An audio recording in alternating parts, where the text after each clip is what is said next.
오신 여러분들을 진심으로 환영합니다. 현장 예배에 오신 분들을 위해 마스크와 손소독제가 비치되어 있습니다.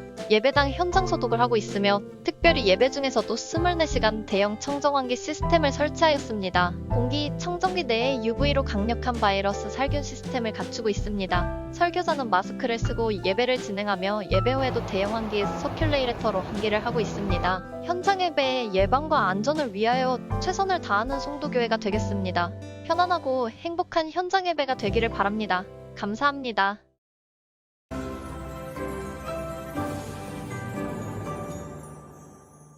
오늘의 말씀은요, 헛되고 헛되며 헛될 때 필요한 것이라는 말씀으로 준비했습니다. 네, 이렇게 하고요. 이렇게 하면은 이제 부드럽게 전환이 됩니다. 실은 죄송합니다. 좀 이제 방송 기술 잠깐 필요해서 얘기했어요. 한번 1번 카메라 한번 바꿔 주시겠어요? 그럼 부드럽게 전환되죠? 4번 한 번만 다시 눌러 주시겠어요? 네, 그렇게 될 것입니다. 예, 그렇게 되고요. 한 가지 잠깐만 더 추가하자면 화면을 보여주고 싶으면 오늘 키면 여기 화면이 움직입니다. 여기 보이시죠? 제 화면 나오시죠? 그렇게 할 수 있습니다. 그렇게 하시면 아무 문제 없이 이제 진행하시면 될 것 같습니다. 네, 이제 시작하겠습니다. 오늘의 말씀은 헛되고 헛되며 헛될 때 필요한 것입니다. 실은 제가 이번 주에 읽었던 책이 뭐냐면 존재의 이유라는 책을 읽었어요. 근데 제가 실은 이 책에 대한 사상을 다 따라가지 않고 받아들이지는 않습니다. 그러나 이 내용 속에서 우리가 한번 생각해 봐야 되는 것은 우리의 인생에서 이 헛되고 헛되며 헛될 때라는 이 의미가 우리의 삶에 아주 밀접하게 연관되어 있고 그것에 대한 답을 솔로몬이 찾았고 솔로몬이 그것에 대해서 설명한 책이 전도서입니다. 전도서가 어떤 책인지 한번 좀 보도록 하겠습니다. 이 전도서 1장 3절에 있는 말씀을 먼저 함께 읽어보도록 하겠습니다. 같이 한번 읽어볼까요? 보이시죠? 너무 작아요? 해 아래에서 수고하는, 제가 여기까지 읽어드릴게요. 해 아래에서 수고하는, 그 나머지 보이시죠? 한번 읽어보겠습니다. 시작. 해 아래에서 수고하는 모든 수고가 사람에게 무엇이 유익한가? 솔로몬이 여기서 시작해요. 내가 이 땅에서 살아봤을 때 모든 것을 내가 한번 해보는데 뭐가 나한테 좋은지 한번 시도해보겠다. 그래가지고 솔로몬이 뭘 해봤냐면 이 세상에서 가장 유익하다고 생각하고 가장 힘이 있다고 생각한 거를 해본 거예요. 뭐가 있을까요, 여러분? 여러분 세상에서 뭐가 가장 가지고 싶으세요? 아니면 뭘 하면 이 세상에서 행복할 것 같으세요? 아마 제일 먼저 떠오르는 게 경제일 것입니다. 경제력. 또 뭐가 있으면 좀 더 행복할 것 같으세요? 좀 더 욕심내면 권력입니다. 뭐가 좀 더 있으면 좀 행복할 것 같아요? 명예. 사람들이 우러러 봐주는 그게 있으면 행복할 것 같잖아요. 솔로몬이 이걸 다 실험해보고 체험해본 거예요. 그리고 그가 한 게 무엇이냐면 가장 의미 있고 그리고 자신이 생각했던 이 모든 것을 한번 해보자라고 했었을 때 이 두 가지 기준이 있습니다. 첫 번째가 이제 성경을 보니까 이트론이라는 단어인데 남아야 되는 거예요. 남아있어야 돼요. 남아있는 것이 가치 있는 것입니다. 그리고 또 무엇이냐면 디크론이라는 단어를 썼는데 기억돼야지 가치 있는 것입니다. 그러니까 존재하면 가치 있지 존재하지 않으면 뭐예요? 가치가 없는 거예요. 여기 전도서 1장 2절에 그것을 모든 것을 하고 나서 솔로몬이 이렇게 대답합니다. 한번 같이 한번 읽겠습니다. 전도자가 이르되 시작. 전도자가 이르되 헛되고 헛되고 헛되니 모든 것이 헛되도다. 근데 솔로몬이 뭐라고 얘기해요? 이거 해보니까 어떻다돼요? 헛되고 헛되며 헛되니 이렇게 3번 반복하면 무슨 뜻이냐면 최상위급 표현입니다. 해보니까 완전히 못하다? 헛되다. 그리고 또 뭐라고 했냐면 모든 것이 무엇이라고요? 우리가 사는 모든 것이 솔로몬이 보니까 헛되고 헛되고 헛되니 그리고 범위를 모든 것이 못하다고요? 헛되도다. 이 단어가 헤벨이라는 히브리어입니다. 헤벨이라는 히브리어가 뜻이 뭐냐면요. 안개입니다. 안개. 이 솔로몬이 자신이 누릴 수 있는 행복에 대한 것을 다 누려봤는데 안개 같다라는 거예요. 안개 같다. 안개가 무엇입니까? 여러분 혹시 아침 일찍 제가 어렸을 때 새벽에 한번 이렇게 운동하러 나갔을 때 기억이 있는데 하루는 딱 나갔는데 새벽인데 안개가 너무 껴가지고 그 앞에 한 100m의 신호등이 있는데 신호등은 안 보이고 불빛만 보여요. 여러분 이렇게 안개가 너무 자욱하게 끼면은 앞이 제대로 보입니까? 보이지 않아요. 우리의 인생이 뭐냐면 헛되다라는 것입니다. 이 안개는 또 무엇을 강조하고 있냐면 성경 안에는요, 안개 속에 안개가 있다라는 표현을 쓰고 있어요. 여러분 인생 속에서 안개가 자욱하게 낀 인생을 한번 살아본 적 있습니까? 안개의 특징이 있습니다. 무엇이냐면 첫 번째, 오래가지 않는다는 것입니다. 사라진다는 것입니다. 제가 지난주에도 설교 속에서 하나님께서 인생이 마치 풀과 같다고 그랬어요. 활짝 폈다가 그 다음날 지나면 어떻게 돼 있어요? 누렇게 말라 비틀어져 있는 것이 인생이라는 것입니다. 순식간에 지나간다는 것입니다. 우리가 봤을 때 악이 형통한 것 같지만 이 잠시 지나면 그 꽃이 다 시들어버리고 누렇게 변하는 의미 없는 오래가지 못하는 인생을 산다는 것입니다. 솔로몬이 그걸 경험한 거예요. 보니까 인생이 내가 누리고 싶고 어떤 하고 싶은 거 다 해보니까 그거는 무엇과 같으냐면 안개 같은 거예요. 그래서 전도서 1장 14절에 이렇게 표현해요. 이 안개라는 단어가 여기 나와요. 전도서 1장 14절입니다. 같이 한번 읽어볼까요? 시작. 내가 해 아래서 행하는 모든 일을 보았노라. 보라, 모두 다 헛되어 바람을 잡으려는 것이로다. 뭐라고 하냐면 모든 것이 다 헛돼서 안개 같아서 바람을 잡으려는 것 같았다는 거예요. 그래서 이 솔로몬이 뭘 얘기하냐면 아무리 내가 이렇게 열심히 유명해지려고 해도 내가 죽으면 이름을 기억하지 못한대요. 사람은 그때 있지 죽으면 사람들이 금방 잊혀져 버린다는 것입니다. 내가 뭘 많이 가질지라도 그것도 한순간이지 지나면 어떻게 돼요? 이 재물의 주인이 딴 사람한테 옮겨진다는 거예요. 우리가 가지고 있는 소망들이 무엇과 같냐면 안개 속의 안개와 같다고 얘기합니다. 그리고 오래가지 않고 기억되지 않고 허무하다고 얘기하고 있습니다. 저는 이번에 뉴스에서 이거 최근에 뉴스 중에 하나인데 유명한 기업 게임 회사 사장이에요. 근데 이 사람이 재계 순위 2위 부자래요. 근데 이분이 어떻게 됐냐면 자살해서 생명을 끝냈어요. 그래서 여기 뭐라고 적혀있냐면 한국 2위 부자지만 별세한 이유. 여러분들도 이해가 가세요? 한국에서 두 번째 가는 부자인데 자신의 생명을 더 살고 싶지 않아서 놓았어요. 우울증이 있었다고 하는데요. 여러분 이해가 가세요? 이렇게 부자면 무엇 할 텐데? 여러분 어떻게 할 것 같습니까? 행복할 것 같죠? 그런데 그렇게 운명을 더 살고 싶지 않아서 운명을 달리했다는 사실입니다. 여러분 보시는 이 유명한 연예인 한 명 또 있어요. 이 유명한 연예인도 어떻게 했어요? 사람들에게 명예를 받았고 관심을 받았고 사랑을 많이 받는데도 이 유명한 연예인, 아이돌 가수가 어떻게 했어요? 생명을 버렸습니다. 제가 이번 주에 읽었던 이 존재의 이유라는 지크 엘룰이라는 이 학자가 이 헛되다라는 이 성경을 연구하면서 이렇게 정리해 줍니다. 151페이지에 헛된 것에 대한 교훈은 비관주의가 아니라 우리 주변의 현실을 우리에게 보여주면서 그 모든 것을 심각하게 받아들이지 말라는 경고이다. 여러분들이 생각하는 이 돈이나 명예나 어떤 결혼이나 이 모든 것들을 이것이 내 삶의 중심이라고 생각하면 받아들이지 말라는 것입니다. 이 모든 것들이 헛되고 헛되다는 것입니다. 그래서 뭐라고 하냐면 그 모든 것을 심각하게 받아들이지 말라는 경고이다. 그것을 믿지 말라. 거기에는 사랑과 진실과 인격을 바치지 말라. 그 모든 것에 우리 자신을 헌신하지 말자. 다 바람을 잡은 것과 같이 헛된 것이다. 우리에게 진정으로 필요한 것이 무엇일까요? 솔로몬은 이 전도서를 보니까 실은 전도서에 답을 하나씩 놓고 있습니다. 솔로몬이 그렇다면 우리가 이 인생이 헛되는데 그럼 우리가 어떻게 하기를 원하는가? 전도서 12장 1절에 있는 말씀입니다. 같이 한번 읽어볼까요? 보이시나요?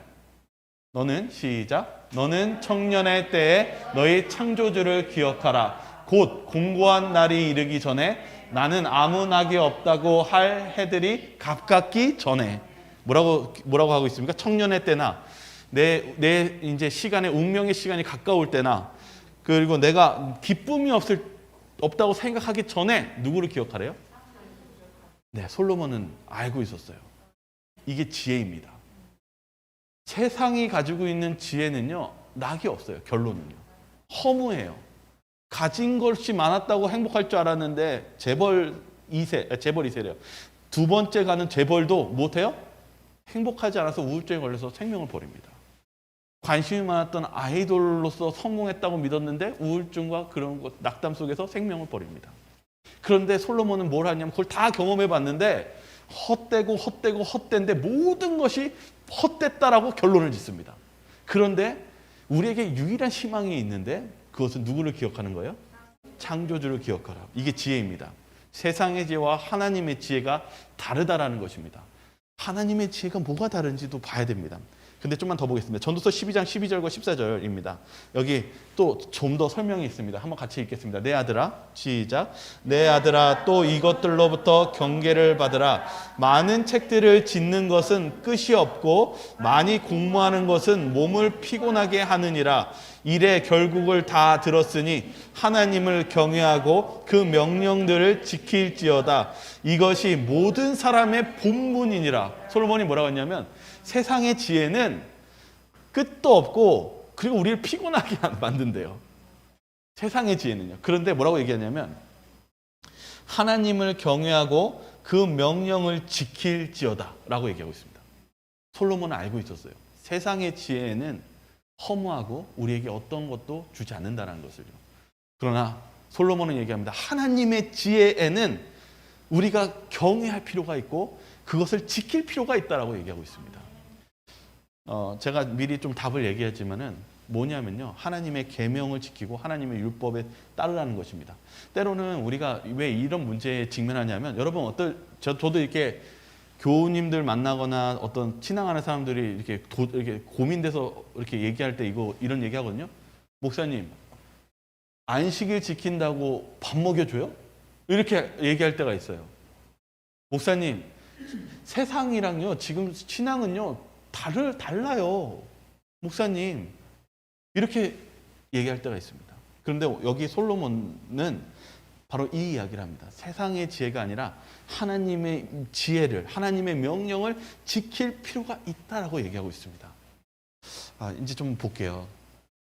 제가 이번 주에 읽었던 또 다른 책이 있었는데 이 지혜란 무엇인가라는 책입니다. 이 책을 읽었던 추천하는 많은 사람들과 목회자들이 그 중에 한 목회자가 번역한 사람이 이렇게 글을 담았어요. 뭐라고 적혔냐면 자신의 어머니가 있었는데 어머니가 실은 이제 암에 걸리신 거예요. 그래서 투병을 하시는데 이제는 고치고 고통은 더하시면서 나중에는 호스피스 병동까지 가셔야 되는 상황이 된 거예요. 근데 그가 뭐라고 했냐면 자신의 어머니를 봤는데 희망이 점점 없어지고 죽음에 가까워지는데 자꾸 예수님을 닮아가는 어머니의 모습을 봤다는 거예요. 자신의 아버지는 목사님인데 개척교회를 젊을 때도 하시고 그러면서 이곳저곳 하면서 고생하시면서 나중에 미국에서도 개척교회를 하시면서 이제 나이가 70이 되어서 이제 생명이 점점 기울어져 가고 있는데 자꾸 보는데 아버지의 모습 속에서 자꾸 기분이 없어가는 곳에서도 더 예수님을 닮아가는 그런 모습을 발견했다는 것입니다.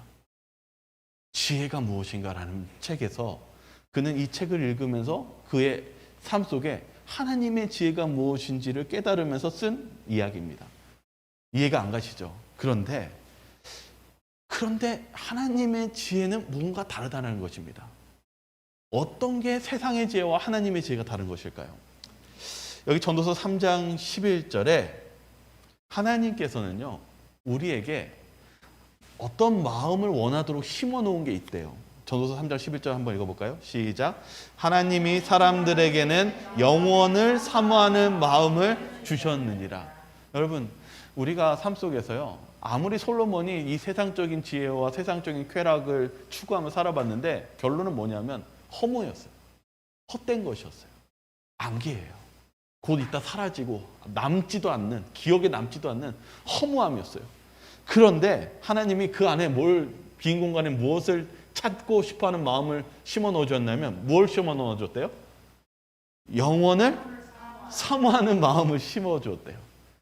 이 세상이 헛된 것을 느꼈을 때 하나님께서는 우리에게 영원을 사모하는 마음을 심어 넣어줬대요. 그 중에 대표적인 사람이 느부갓네살 왕입니다. 여기 뭐라고 적혀 있냐면 주석에는요. 다니엘의 생애에 하나님께 영광을 돌리는 것이 그의 동기 중에 가장 강한 동기였다. 그러니까 다니엘의 사명이 있었는데 포로로 끌려갔지만 하나님께 영광을 돌리면서 하나님을 찬양하고 하나님을 소개하는 것이 그의 사명이었대요. 그 사명을 누가 받았냐면 그는 위력 있는 사람들 가운데 있을 때 그의 지혜의 근본인 하나님을 나타내지 않으면 그가 하나님의 충실한 청지기가 되지 못할 것을 알았다. 다윗이 누구를 얘기해야 되고 누구의 지혜를 전달했어야 됐냐면 하나님의 지혜를 전달했다고 합니다. 그걸 누가 받아들였어요? 느부갓네살 왕이 받아들였습니다. 느부갓네살 왕은 세상적 지혜와 세상의 우상을 섬기는 사람이었지만 그가 결국은 어떤 사람이 되었습니까? 하나님의 지혜를 받아들이고 하나님을 찬양하는 사람이 되었고 끝내는 구원을 받은 왕이 되었습니다. 여기 이렇게 적혀 있습니다. 주석에는요. 우리는 자만하고 자신의 지혜를 의지하고 하나님을 우리의 힘으로 삼지 않을 위험이 언제나 있다.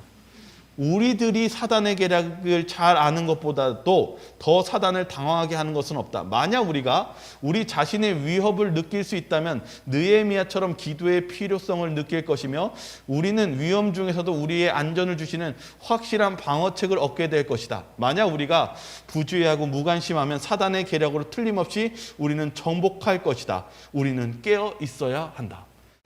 세상의 지혜는 우리를 멸망시키고 사라지게 합니다. 사단은 우리의 인간적 지혜를 의지하고 하나님의 힘을 의지하지 않기를 바라기 때문에 흔듭니다. 느부갓네살 왕은 잘못했으면 그는 완전히 그의 영원한 생명을 잃어버릴 뻔했습니다. 그러나 하나님께서 그를 치신 이유는 누구의 지혜를 받아들이게 하시기 위함이었습니까? 하나님의 지혜였습니다.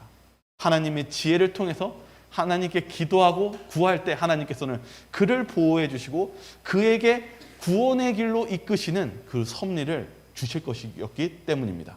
여기 시편 111편 시편에는 바로 이 하나님의 지혜가 무엇인지에 대해서 설명합니다. 같이 한번 읽겠습니다. 여호와를 시작. 여호와를 경외함이 지혜의 근본이라 그의 계명을 지키는 자는 다 훌륭한 지각을 가진 자이니 여호와를 찬양함이 영원히 계속되리로다. 무엇이 지혜의 근본이라고 이야기하고 있습니까? 여호와를 경외하는 것, 섬기는 것, 존경하는 것이 지혜의 근본이고 계명을 지키는 자는 다 훌륭한 지각을 가진 자인이라고 얘기하고 있습니다. 제가 계속 이제 성경을 찾다 보니까 하나님의 지혜는 무엇이냐면요. 하나님의 계명을 지키는 거예요. 근데 왜 지키는 거냐면 이제 좀 이따 설명하지만은 제가 이렇게 아까도 설명했을 때요. 여러분들도 신앙 속에서 하나님의 계명을 볼 때 부딪히는 부분이 있습니까? 그것이 내 삶에 도움이 안 될 것 같다라는 의심이 들 때가 있습니까? 있나요? 들죠. 시험에 들죠. 그런데 우리가 무엇을 해야 되냐면 하나님의 지혜가 내 지혜보다 뛰어나다고 믿는 것, 그것이 계명을 지키는 것입니다. 아닌 것 같은데 라는 생각이 아니라 하나님이 나보다 더 뛰어나신다라는 것을 인정하고 받아들이는 것이 믿음이고 순종입니다. 이제 보시죠. 열왕기하 6장 17절에 바로 엘리사의 제자였던 사사가 이 전쟁에 그 성이 포위돼서 이제 죽었다라고 생각할 때입니다. 그때 엘리사가 간절히 기도했던 게 이 기도였습니다. 열왕기하 6장 17절입니다. 같이 한번 읽겠습니다. 기도하여 이르되 시작. 기도하여 이르되 여호와여 원하건대 그의 눈을 열어서 보게 하옵소서 하니 여호와께서 그 청년의 눈을 여심해 그가 보니 불말과 불병거가 산에 가득하여 엘리사를 둘렀더라. 네, 엘리사의 제자가 눈을 뜨게 해달라고 엘리사가 기도하니까 뭘 보여줬어요? 그 군대보다 더 많고 강한 뭐가 있었어요? 불병거와 하늘 천사들이 둘러싸고 있었다는 사실입니다. 여기서도 주석은 이렇게 이야기합니다. 우리에게 가장 큰 필요는 우리의 눈을 열어서 하나님과 그분의 왕궁에 속한 중요한 것들을 보는 것이다. 하나님께서 우리 눈을 열어주시지 않는다면 우리는 소경으로 생을 사는 것과 같아서 죽기에 속한 것들을 결코 이해하지 못하고 의에 귀중한 것들을 결코 보지 못하며 거룩함도 중요성도 느끼지 못할 것이다. 세상의 지혜는요, 한정되어 있고 보지를 못하고 그리고 사라집니다. 그러나 하나님의 지혜는 우리가 보지 못하는 영적인 세계를 보게 해줍니다. 그것에 대해서 우리가 눈을 떠야 된다라고 얘기하고 있습니다. 하나님의 지혜는 우리가 보지 못하는 영역을 보는 것입니다.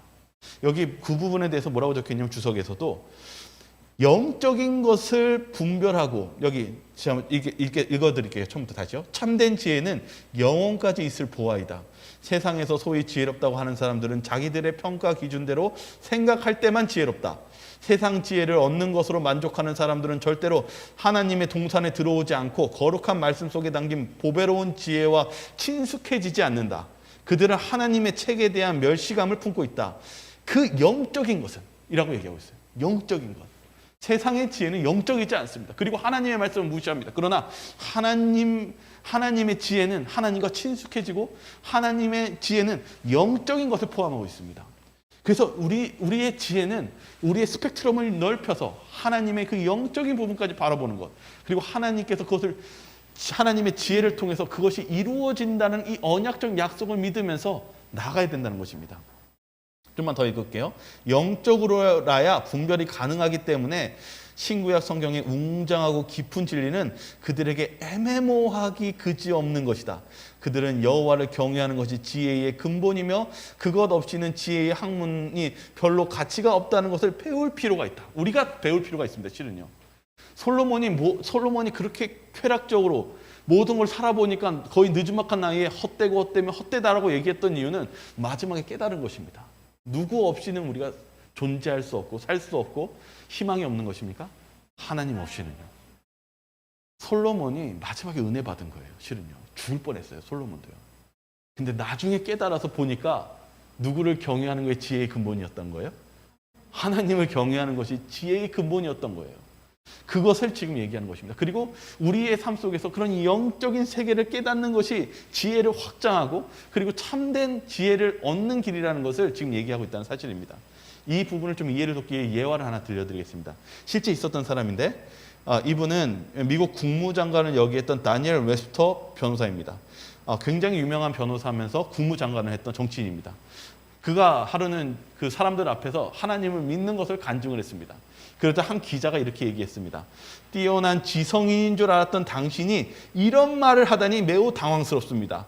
신이 동시에 인간이 될 수 있다는 사실 정말 이해가 되십니까? 라고 얘기했어요. 당신 그렇게 하나님 얘기하고 하는 건 내가 정말 당신 똑똑하다고 처음에는 칭찬했는데 실망했다고 얘기하는 거예요. 그러니까 뭐라고 대답하냐면 이 웹스터가 솔직히 이해할 수 없습니다. 그러나 이해할 수 없기 때문에 나는 예수님을 믿습니다. 이렇게 얘기했어요. 왜요? 내가 이해할 수 없는 영역이 있다는 것 때문에 하나님을 믿는 것이에요. 하나님의 지혜는 내가 아는 것만으로 세상의 지혜가 행복하고 그런 것이 아니라 내가 알지 못하는 영역까지 하나님께서 아시고 우리에게 그 길을 알려주시는 그런 분이 계시기 때문에 나는 그분을 믿는다는 것입니다. 하나님의 지혜가 필요합니다. 우리는 하나님의 지혜가 필요합니다. 그래서 믿음이 필요한 것입니다. 좀만 보시죠. 욥기에 대해서 얘기하려고 합니다. 욥기를 보면은 우리가 좀 배울 점이 있어요. 욥이 고난을 당합니다. 이유를 알 수 있어요? 없어요? 없어요. 하나님 잘 믿었어요. 왜 성경 시작할 때 당대 의인이라고 그랬어요. 흠이 없는 사람이었다고 기록하고 있어요. 그런데 친구들이 와서 뭐라고 그래요? 네가 무엇했다고요? 네가 잘못한 게 있으니까 그렇게 벌을 받는 거야 라고 얘기하고 옵니다. 근데 욥이 어떻게 하는지 좀 볼게요. 여기 같이 한번 성경 읽어볼까요? 욥이 같이 읽겠습니다. 시작. 욥이 일어나 겉옷을 찢고 머리털을 밀고 땅에 엎드려 예배하며 이르되 내가 모태에서 알몸으로 나왔은즉 또한 알몸이 그리로 돌아올지라 주신 이도 여호와시오 거두신 이도 여호와시오니 여호와 이름을 찬송을 받으실지어다 하고 이 모든 일에 욥이 범죄하지 아니하고 하나님을 향하여 원망하지 아니하니라. 욥이 어떻게 했대요? 주시는 분도 하나님이고 거두시는 분도 하나님입니다 라고 하면서 하나님을 못하지 않았다고요? 원망하지 않다고. 그 아내가 와가지고 뭐라고 했냐면 원망하고 죽으라고 그래요. 하나님 욕하고. 그런데 어떻게 했어요? 원망하지 않았어요. 왜 그렇습니까? 욥은 하나님께 지혜가 있다는 것을 신뢰하고 믿었습니다.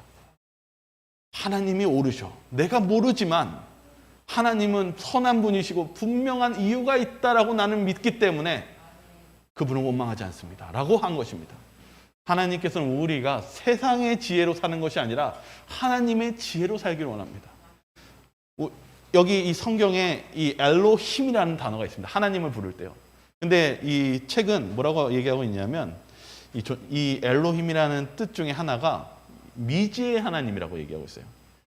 하나님이 내가 모르는 것에 있는 하나님이라고 얘기하고 있어요. 열왕기상에는 8장 12절에 이렇게 적혀 있습니다. 그때에 솔로몬이 이르되 여호와께서 캄캄한 데 계시겠다 말씀하셨사오나. 물론 이건 성소에 대한 이야기 중에 하나인데 하나님은 어디에 계실까요? 늘 밝고 화려한 곳에만 계실까요? 그러면 어디에도 계실까요? 여러분들이 가장 어두운 그런 곳에 있을지라도 하나님은 거기 계실까요? 안 계실까요? 거기 계십니다. 여러분들이 가장 높은 곳에 올라갈지라도 하나님은 거기 계실까요? 안 계실까요? 계십니다.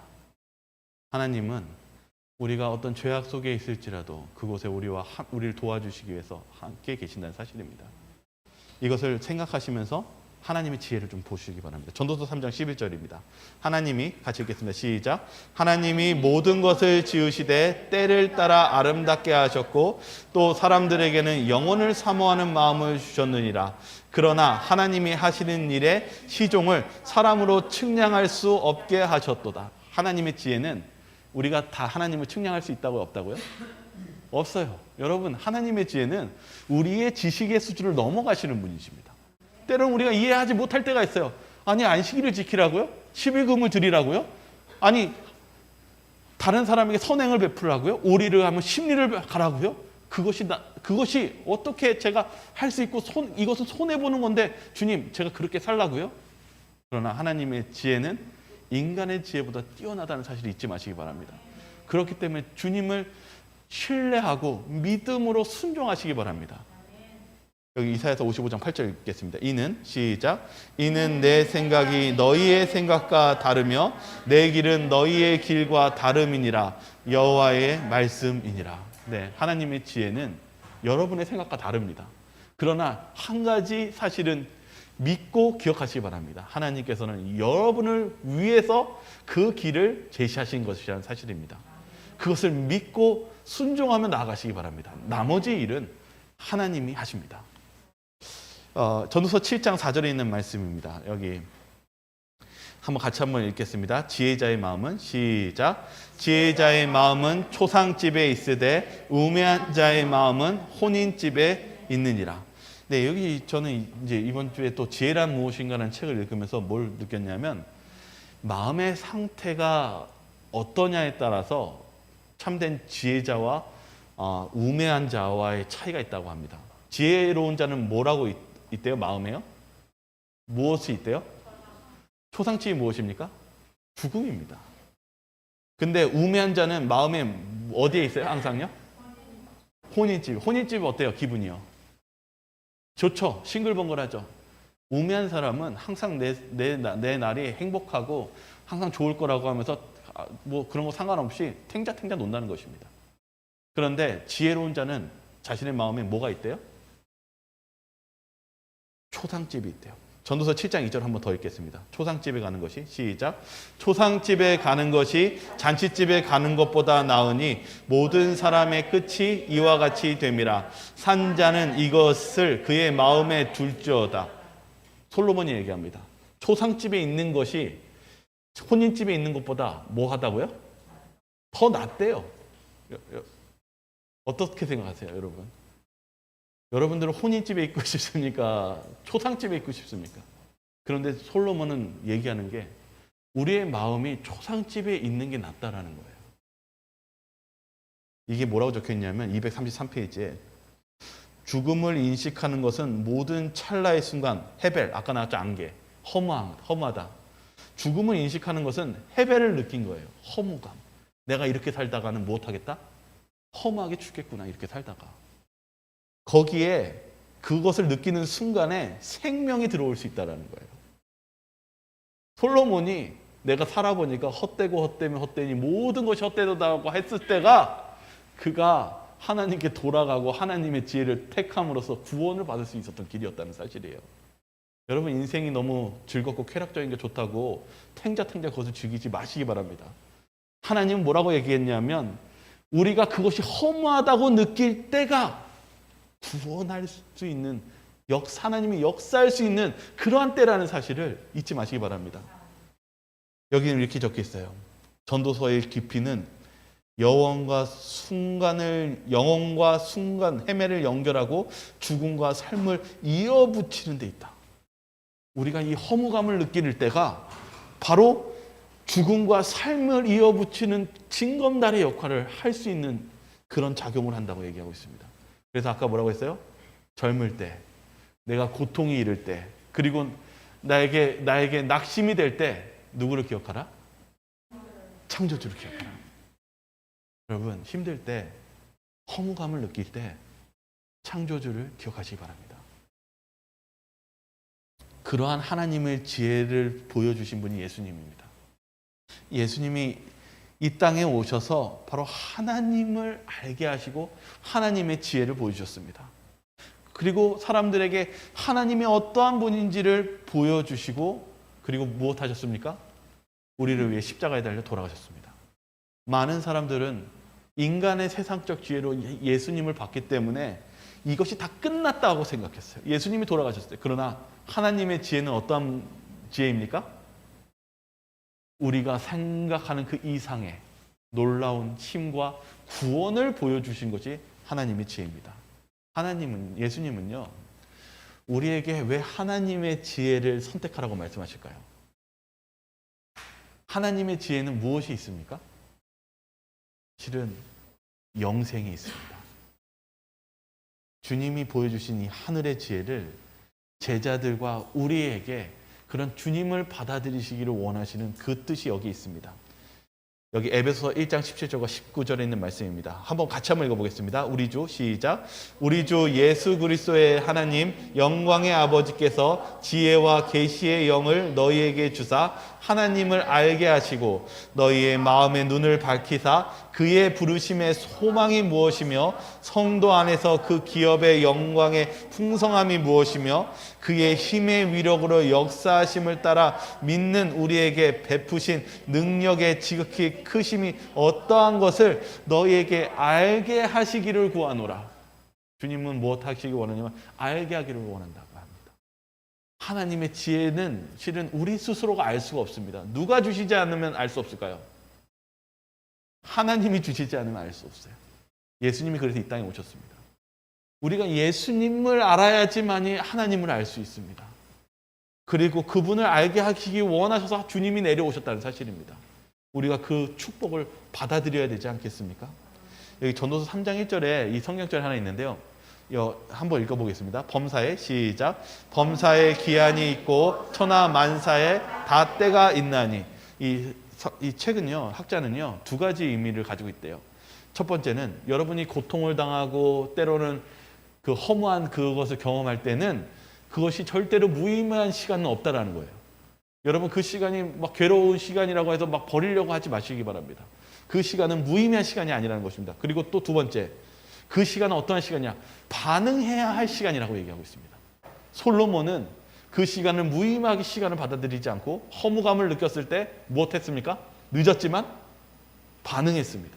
저와 여러분들도 우리의 인생 속에서 허무감이 밀려오는 그 시기일 때 반응하시기 바랍니다. 이 세상이 이 세상이 우리의 삶 속에 바쁘고 정말 혼란스럽고 때로는 정말 의미 없이 살아갈지 모르지만은 우리가 바라봐야 되는 것은 바로 하나님을 지혜를 받아들이는 그런 결심하는 시간이 되어야 된다는 사실입니다. 잠언 1장 3절에 뭐라고 적혀 있냐면 지혜롭게, 공의롭게, 정의롭게라는 뜻을 가지고 하라고 솔로몬이 얘기하고 있어요. 무슨 뜻이냐면요. 지혜는 누구의 지혜를 받아들이면 될까요? 하나님의 지혜. 공의는 뭐냐면 하나님의 방법대로예요. 그러니까 솔로몬이 뭘 얘기하고 싶냐면 하나님의 지혜를 하나님의 방법대로 그리고 선한 방향으로 살면은 그리고 하나님의 훈계를 받아들이면 우리가 바뀔 수 있다라고 얘기하고 있습니다. 이미 얘기하고 있어요. 안개 같은 허무한 인생을 주님께서는 빛과 같은 생명의 길로 우리를 인도해 주실 것입니다. 여기 뭐라고 적혀 있냐면 제가 증언보감 1권 250페이지에 이렇게 적혀 있더라고요. 그대의 지혜는 연약하다. 그러나 위로부터 이르러 오는 지혜는 강하다. 믿으십니까? 여러분, 그런 주님의 하늘의 지혜를 받아들이시기 바랍니다. 하늘의 지혜는 때론 우리가 이해하지 못할 때가 있습니다. 그러나 믿으시기 바랍니다. 하나님의 지혜는 강하십니다. 여기 건강기억자 책에는 4페이지에는 이렇게 적혀 있습니다. 만약 이 시대의 청년들이 젊은 왕 솔로몬 같이 하늘의 지혜가 필요함을 느끼고 보다 차원 높은 능력을 개발하고 강화시키려고 노력하며 하나님께 봉사하는 일에 그것들을 바치면 그들의 생애는 위대하고 고상한 결과를 보여줄 것이며 순결하고 거룩한 행복을 자신에게뿐 아니라 다른 사람에게도 가져다 줄 것이다. 이렇게 얘기하고 있습니다. 여러분, 세상의 지혜를 쫓지 마시고 하나님의 지혜를 쫓는다면 이 솔로몬이 경험한 것처럼 하나님께서 놀라운 역사를 저와 여러분들에게 주실 것입니다. 그리고 그런 고상한, 여러분의 생애가 고상하게 바뀌지만 여러분만 바뀌는 것이 아니라 다른 사람도 그런 모습을 보고 그렇게 되기를 갈망하며 그러한 삶을 따라갈 것이라고 이야기하고 있습니다. 저와 여러분, 하늘의 지혜를 받아들이시기 바라고, 또한 하늘의 지혜는 결국은 우리를 재림 때의 영생으로 이끈다는 사실을 잊지 마시기 바라겠습니다. 제가 실은 마지막 하나만 좀 읽고 마치려고 하는데요. 죄송합니다. 실은 여기 성경절이 너무 길죠? 근데 이 성경절이 너무 이 하늘의 지혜와 연관이 되어가지고요. 제가 좀만 읽을게요. 여러분 작으니까요. 읽어보시면 이게 하나님의 지혜가 어떠한 것인지 다윗의 고백을 통해서 알 수 있게 됩니다. 제가 읽어드릴게요.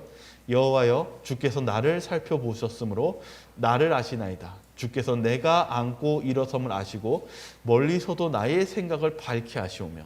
다윗은 얘기해요. 주님은 나를 어떻게 알아요? 너무 잘 알아요. 누구보다도 잘 알까요? 나 자신보다도 하나님이 나를 더 잘 알아요. 그리고 뭐라고 했냐면 나의 모든 길과 내가 눕는 것을 살펴보셨으므로 나의 모든 행위를 익히 아시오니 여호와여, 내 혀의 말을 알지 못하시는 것이 하나도 없으시니이다. 주께서 나의 앞뒤를 둘러싸시고 내게 안수하셨나이다. 이 지식이 내게 너무 기이하니. 하나님의 지식은 무엇이에요? 너무 놀라워요. 신비스러워요. 높아서 내가 능히 미치지 못하나이다. 알 수가 없어요. 다. 그리고 납니다. 내가 주의 영을 떠나 어디로 가며 주의 앞에서 어디로 피하리이까. 내가 하늘에 올라갈지라도 거기 계시며 수월에 내 자리를 펼지라도 거기 계시니이다. 여러분, 하나님은요, 여러분 하나님을 믿고 따르신다면 여러분들이 지하 땅 밑에 있을지라도 하나님은 거기 계시고, 여러분들이 하늘 높이 올라가도 하나님은 어디 계세요? 거기 계십니다. 여러분들이 구하면 하나님은 가까이에 계시고 만날 수 있다는 것입니다. 내가 새벽 날개를 치며 바다 끝에 가서 거주할지라도 거기서도 주의 손이 나를 인도하시며 주의 오른손이 나를 붙드시리이다. 내가 혹시 말하기를 흑암이 반드시 나를 덮고 나를 두름 비춘 밤이 되리라 할지라도, 낙담이 돼서 내가 눈앞에 죽음이 있을 문 앞에 올지라도 주께서는 흑암이 숨기지 못하며 밤이 낮과 같이 비추이나니 주께서는 흑암과 빛이 같음이니이다. 주께서 내 내장을 지으시며 나의 모태에서 나를 만드셨나이다. 내가 주께 감사함은 나를 지으심이 심히 기묘하심이라. 주께서 하시는 일이 기이함은 내 영혼이 잘 아나이다. 내가 은밀한 데서 지음을 받고 땅의 깊은 곳에서 기이하게 지음을 받은 때에 나의 형체가 주의 앞에 숨겨지지 못하였나이다. 내 형질이 이루어지기 전에 주의 눈이 보셨으며 나를 위하여 정한 날이 하루도 되기 전에 주의 책에 다 기록이 되었나이다. 하나님이여, 주의 생각이 내게 어찌 그리 보배로우신지요. 그 수가 어찌 그리 많은지요. 내게 세려고 할지라도 그 수가 모래보다 많도소이다. 내가 깰 때에도 여전히 주와 함께 있나이다. 하나님이여, 주께서 반드시 악인을 죽이시리이다. 피 흘리기를 즐기는 자들이 나를 떠날지어다. 그들이 주를 대하여 악하게 말하며 주의 원수들이 주의 이름을 헛되이 맹세하나이다. 여호와여, 내가 주를 미워하는 자들을 미워하지 아니하오며 주를 치러 일어나는 자들을 미워하지 아니하나이까. 내가 그들을 심히 미워하니 그들이 나의 원수들이니이다. 하나님이여 나를 살피사 내 마음을 아시며 나를 시험하사 내 뜻을 아옵소서. 내게 무슨 악한 행위가 있나 보시고 나를 영원한 길로 인도하소서. 이 말씀이 공감이 되십니까? 하나님이 아담을 이미 창조하기 전부터 아셨고 이 모든 것을 지으셨대요. 그리고 다윗이 뭐라고 해야 하냐면 내 영원한 길에 인도해 주십시오. 믿습니다. 하나님은 저보다 지혜로운 거 믿습니다. 하나님이 주시는 말씀은 제 생각을 벗어나지만 그것을 제가 다 이해하지 못하지만 주님 믿습니다. 주님은 뛰어나신 하늘의 지혜자이시기 때문입니다. 저와 여러분들도 다윗과 같이 하늘의 지혜를 받아들이시기 바랍니다. 그리고 그런 하나님의 백성으로서 하나님의 재림을 준비하시는 저와 여러분들 되시기 바라며 오늘 말씀을 마치도록 하겠습니다. 기도하고 마치겠습니다. 사랑이 많으신 하나님 아버지, 오늘 저희들에게 주님의 지혜를 알 수 있는 시간을 주셔서 감사합니다. 이 세상의 모든 것들은 헛되고 헛되며 헛되니 모든 것이 헛되도다라고 이 전도서에 기록된 말씀처럼 우리가 이 세상의 헛된 것에 심취하지 않도록 도와주시고 저희가 예수님을 바라보며 우리 영적인 것 그리고 하나님의 지혜를 사모하게 도와주셔서 우리가 때로는 하나님의 말씀을 이해할 수 없사오나 그곳에 힘이 있고 그곳에 지혜가 있고 그곳에 구원이 있다는 것을 믿고 저희들이 주님의 말씀대로 순종하며 하늘의 지혜로 저희들이 이 세상을 살아가며 그리고 주님의 빛과 소금의 역할을 다하도록 도와주시옵소서. 저희를 사랑하시는 예수 그리스도 이름으로 기도드립니다.